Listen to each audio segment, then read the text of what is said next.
ગાલાના જે અસાઇનમેન્ટ છે જે 6 પેપર બેઝિકના એનું આપણે સોલ્યુશન કરવાનું છે વિભાગ એ.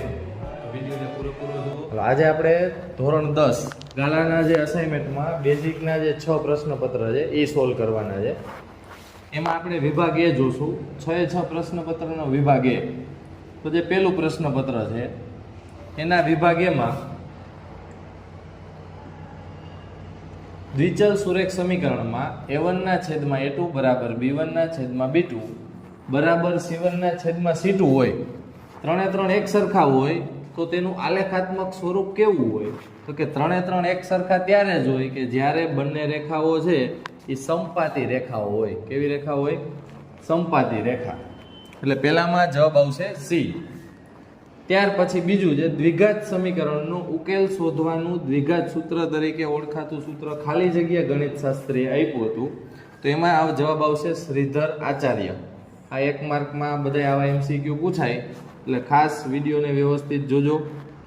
ચાલો એના પછી ત્રીજું છે કોઈ સમાંતર શ્રેણી માટે an બરાબર ખાલી જગ્યા થાય તો આપણે સમાંતર શ્રેણીના જે વ્યાપક સૂત્ર ભણ્યા હોય તો આપણને ખબર હોય કે a10 બરાબર કેટલા થાય? તો કે a10 બરાબર થાય a + 9d. ચોથું છે બિંદુ AB નું ઉગમ બિંદુથી અંતર શોધવાનું સૂત્ર.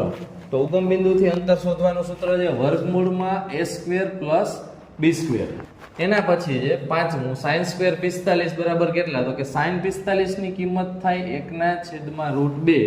હવે એનો તમને વર્ગ આપેલો છે તો 1 નો વર્ગ થાય 1, √2 નો વર્ગ થાય ખાલી 2. તો આપણે જવાબ આવશે B 1/2.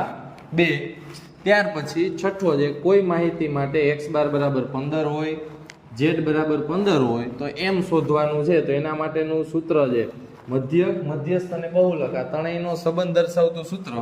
તો કે z બરાબર 3m - 2x બાર. તો z બરાબર કેટલા આપેલા છે? 15. તો આપણે લખી z ની જગ્યાએ 15 બરાબર 3 એમ આપણે શોધવાનો છે -2 x બાર ની જગ્યાએ મૂકવાના 15. 15 દુ 30 -30 આ બાજુ આવે તો +30. તો કે 30 + 15 બરાબર 3m. 30 ને 15 45. 3 ગુણાકારમાં આ બાજુ આવે તો ભાગાકારમાં 15 તેરી 45. તો m બરાબર જવાબ આવે 15. આપણો ઓપ્શન સી.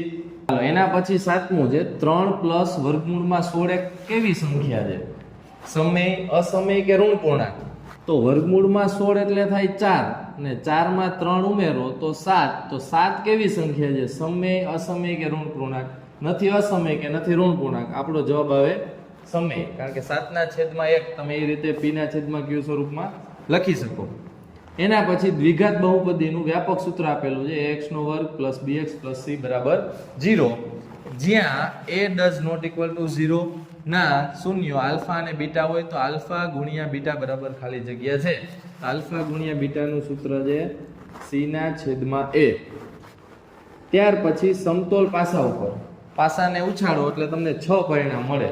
હવે એ સમતોલ પાસા ઉપર અંક 4 આવવાની સંભાવના કેટલી? તો કે અંક 4 છે એ એક વખત આવે અને કુલ પરિણામ થાય 6.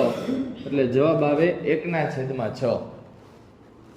એના પછી 10મું જેમ જેમ થીટાનું મૂલ્ય વધે તેમ સાઇન થીટાનું મૂલ્ય શું થાય? તો કે આ તમારી ટેક્સ્ટ બુકનો બેઠે બેઠો MC આ ખાલી જગ્યા છે. જેમ થીટાનું મૂલ્ય વધે તેમ સાઇન થીટાનું મૂલ્ય શું થાય? વધે. જો સાઇન થીટાની જગ્યાએ કોસ થીટા હોય તો જવાબ આવે ઘટે. વર્તુળનો સ્પર્શક વર્તુળને ખાલી જગ્યા બિંદુમાં સ્પર્શે તો એનો જવાબ આવશે 1 અને માત્ર 1 બિંદુમાં સ્પર્શે. હાલો 12. નીચે આપેલ આવૃત્તિ વિતરણનો બહુલકીય વર્ગ જણાવો. તો નીચે આપેલી આવૃત્તિ છે એમાં જોવાનું મોટામાં મોટી આવૃત્તિ તો કે 16 એનો વર્ગ તો કે 30 થી 40. તો આપણો બહુલકીય વર્ગ થાય 30 થી 40.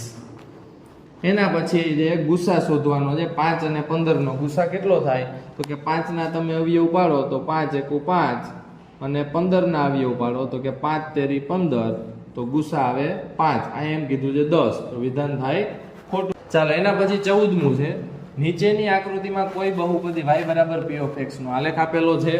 આ કિસ્સામાં આપણે p of x ના શૂન્યોની સંખ્યા કહેવાની છે. હવે p of x ના શૂન્યની સંખ્યા એટલે આપણને ખબર છે કે x અક્ષને કેટલી વખત છેદે છે? તો કે 1, 2 અને 3 વખત. તો p of x ના શૂન્યની સંખ્યા 3 છે. તો વિધાન થાય સાચું.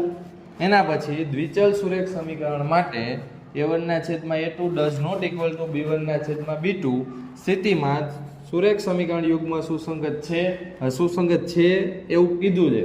તો સુસંગત ક્યારે હોય તો કે જ્યારે રેખા સંપાતી હોય અથવા તો રેખા છેદિકા હોય. તો આમાં રેખા છે આ શરત મુજબ થાય છેદિકા તો એ સુસંગત કહેવાય, એટલે વિધાન છે સાચું.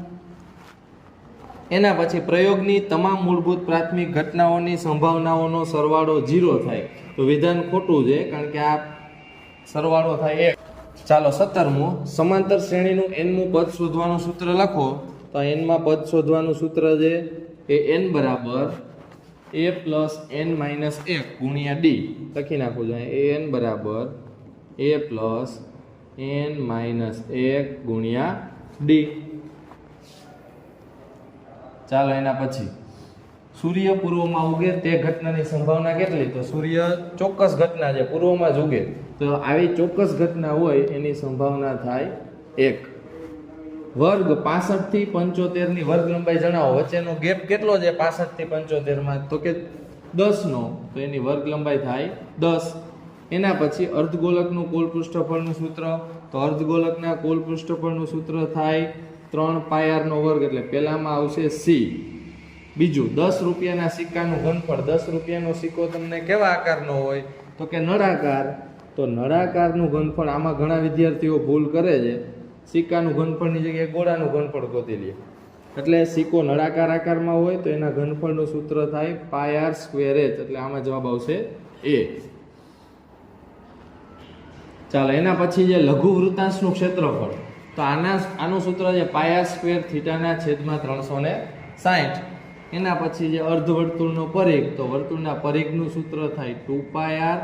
અર્ધવર્તુળ હોય તો છેદમાં 2 ઉડી જાય, આપણો જવાબ આવે. અત્યારે આપણે જોયું વિભાગ A નું સોલ્યુશન. પ્રશ્નપત્ર 2 નો જો વિભાગ તમારે જોયો તો ફટાફટ ચેનલ સબસ્ક્રાઇબ કરી દો અને આગળનો વિડીયો તમને આપણી ચેનલમાં મળી જશે.